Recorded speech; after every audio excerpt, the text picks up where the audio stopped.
صباح الخير. نعم. مش دي شقة المعلم سيد الأخضر؟ ايوه. حضرتك جمعته؟ ايوه. ده طرد السمك جاي باسمك، بعته المعلم من اسكندرية من عند أسماك حنورة. صحيح؟ اتفضلي امضي لنا هنا. يا حسن، ابوك بعت لنا سمك من عند حنورة. خد يا حسن، اصل انا طلبت بقى مرجان وبوري ومياس. انت متاكد ان السمك ده لينا احنا؟ ايوه يا بيه، قالوا لي ده تسلموا لجماعة المعلم سيد وكتبوا لي العنوان اهو. بس الاسم مكتوب غلط. مدام نفيسه عبد ربه، حرم المعلم سيد الاخضر. انا اسمي انيسه مش نفيسه. يا خبر ابيض، يبقوا بعتوا السمك بتاعكم على البيت التاني وادوني انا السمك بتاعهم. البيت تاني ايه يا جدع انت؟ مفيش غير هو البيت ده، بس هم بدل ما يكتبوا انيسه كتبوا نفيسه. ماما ماما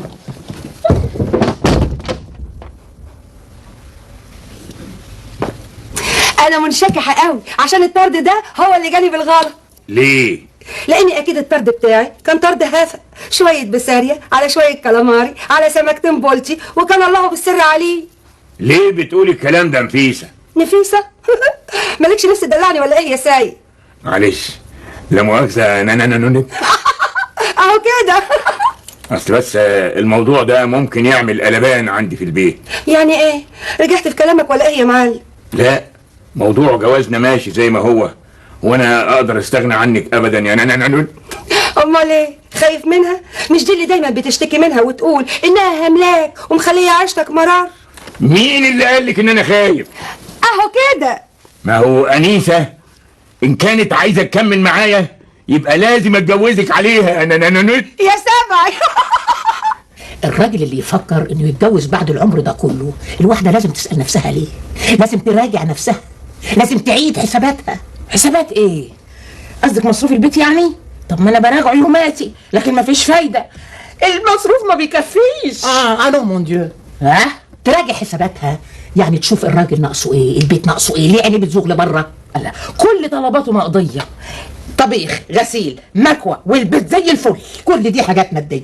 الراجل مش اكل ولبس ونوم وبس، لا، الراجل يبقى محتاج احيانا لحاجات روحيه معنويه انسانيه. ها؟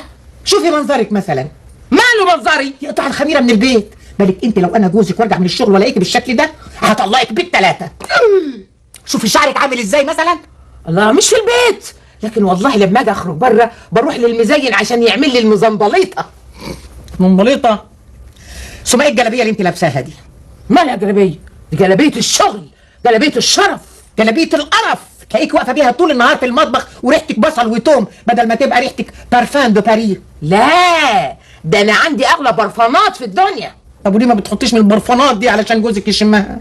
نعم نعم نعم، احط البرفانات اللي بالشيء الفلاني في البيت ده علشان بره بس. مساء الخير.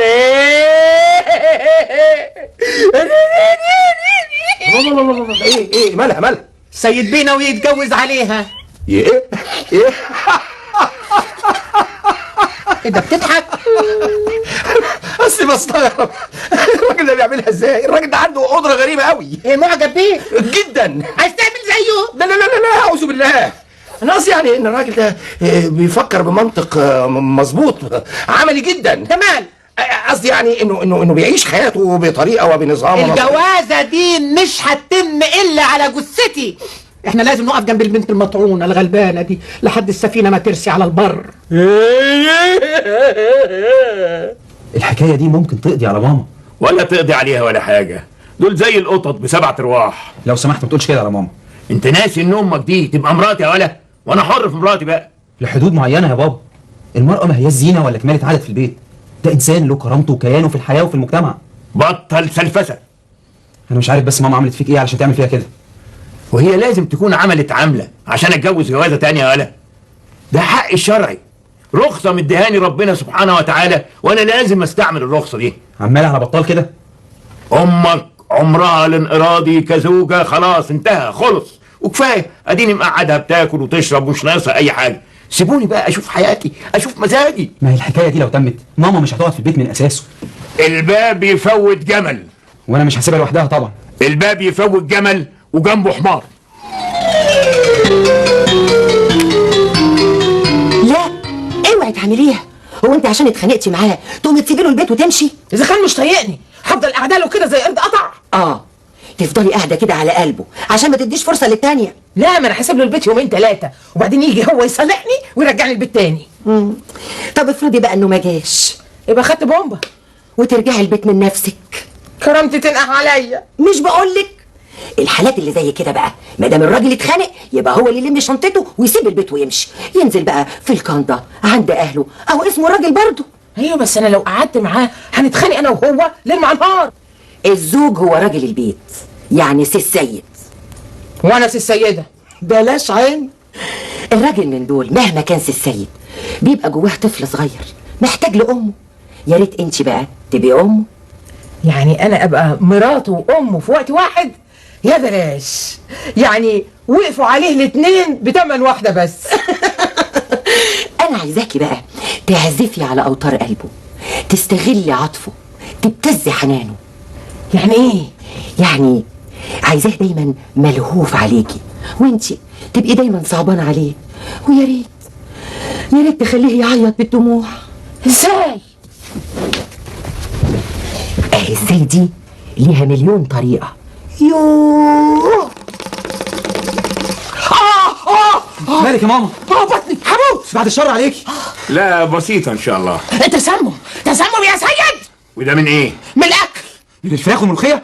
يا نهار اسود، انا اخر اكلت فراخ وملوخية. لا، اصل انا نفسي هفتني على السردين، قمت فتحت علبه بعد الغدا وكلتها. لا ده يبقى تسمم دناوة، تستاهل. مصاريني هتتفرتك يا سيد. اكيد السردين ده كان فيه سالمونيلا. هجيب لك محلول ميه بملح فورا. الحقوا الدكتور. هو لازم دكتور يعني؟ الو، انا دكتور شلبي. ازاي صحتك؟ ازيك انت؟ وازاي حرامكم المصوم والاولاد؟ بطني. ايه في ايه؟ معدتي ورمت. لا والله يا دكتور، ما بعتوليش الكاروراتير بتاعك. لا بس انا اكدت عليهم ويجيبوا لك واحد كويس قوي قوي. لا شكر على واجب. لا احنا تحت امرك. مع السلامه يا دكتور.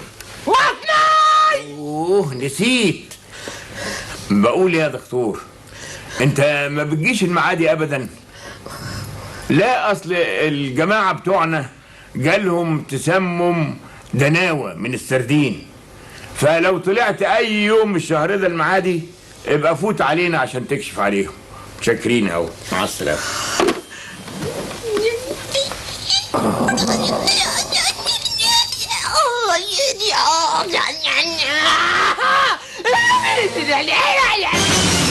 الراجل بعد جواز 25 سنة بيبقى عنده ثقة عمياء في مراته، ولذلك بيعتبرها زي أي حتة موبيليا في البيت. يعني ايه؟ يعني سيد جوزك بيعتبرك دلوقتي عبارة عن دولاب، كنبة في البيت. كويس لو جت على حلة، لا مغرفة. وثقته العمياء دي بتخليه نايم على حرير. احنا بقى شغلتنا ان احنا نسحب منه الثقة دي، نخليه يحس بقلق، ننيمه على مسامير زي الهندوة. طب ازاي؟ ما هي مسألة التسمم دي ما نفعتش، أبطح نفسي واروح اتبلى عليه في الاسم. ايه تبطحي نفسك دي يا انيسة؟ عيب. سي با بيان سا، سي تري فولجير سي كو تو دي، سوا بلو شيك كو سا. ها؟ اسمعي، كمال جوزي في يوم من الايام مر بنفس المصيبة اللي بيمر بيها سيد بيدا دلوقتي. راخر كان هيتجوز نفيسة دي؟ لا، واحدة تانية. ايوه ما هي دي بقى يا جماعة اللي بيسموها المراهقة المتأخرة. ها؟ الراجل من دول لما بيوصل لسن معينة بيحس انه خلاص العمر بيضيع منه، فبيفكر في ايه بقى؟ يمتع نفسه بأكبر متعة ممكنة في الدنيا قبل ما يودع. اكزاكتومون ده اللي حصل لكمال بالظبط. الله، طب وانت عملتي ايه؟ وانا سكت له؟ ده انا جننته، ده انا ما خليتوش يشوف قدامه، ده انا خليته يمشي في الشارع يكلم نفسه ويتلفت كده وراه وقدامه. انا بقى نفسي سيد يمشي يكلم نفسه عشان يقبضوا عليه ويودوه السرايا ما يتجوزش اللي اسمها نفيسة دي. بس انا بقى خليت كمال يفهم ان انا مانيش كبيرة في السن، ان انا صغيرة، وان انا ست مرموقة، وان ليا معجبين كتير جدا بيطردوني وبيجروا ورايا.